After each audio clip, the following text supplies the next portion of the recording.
பத்திரமா பொண்டாட்டி பேச்சை தனியாக கேட்டுக்குவான். ஆண்கள்கிட்ட அந்த புத்திசாலித்தனம் அப்போ இருந்துச்சு. இதை உண்மைன்னு நம்பிக்கிட்டு இந்த ஜெனரேஷன் ஆம்பளைங்களாம் எங்கள் அப்பா ரொம்ப வீரன், எங்கள் அம்மா பேச்சை கேட்கவே மாட்டான்னு நினச்சிக்கிட்டு இருக்காங்க.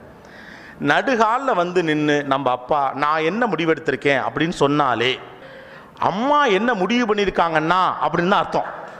அனௌன்ஸ்மெண்ட் மட்டும்தான் ஆம்பளை. மனிதனிலும் சரி மிருகத்திலும் சரி எப்போதுமே ஒரு பெண்ணினுடைய முகம் கோணிய பிறகு ஆணால் முடிவெடுக்கவே முடியாது. ஆண் பலசாலியே கிடையாது. சும்மா அவனுக்கு அப்படி ஒரு மாதிரி கிங்குன்னு ஒரு ஷேப்பை கொடுத்து வச்சிருக்காங்க சமூக பார்வைக்காக. அதுதான் உளவியலே. நீங்கள் மிக பயங்கரமாக பயந்து போயிருக்கிற ஒரு தருணத்தில் பெண் அசால்ட்டா ஒரு விஸ்வரூபம் எடுப்பா, அதான் பெண். நீங்கள் விழுந்து தடுமாறி இதற்கு மேல் வாழ வழியில்லை என்கிற இடத்துல அசால்ட்டா விடுங்க அதெல்லாம் பார்த்துக்கலாம் அப்படின்னு ஒரே வார்த்தையில் பெண் சொல்லுவான். ஒரே வார்த்தையில் சொல்லுவான். 10 நாள் இரவு தூங்காமல் 2 சனிக்கிழமை சாயந்தரங்களில் நீங்கள் சந்தித்த நண்பர்களோடு தீர்வு ஒற்றை வார்த்தையில் கிடைக்கும். பெண்ணுக்கு அந்த பவர் இருக்கு. Women has that power. பெண்ணுக்கு அந்த பவர் இருக்கு.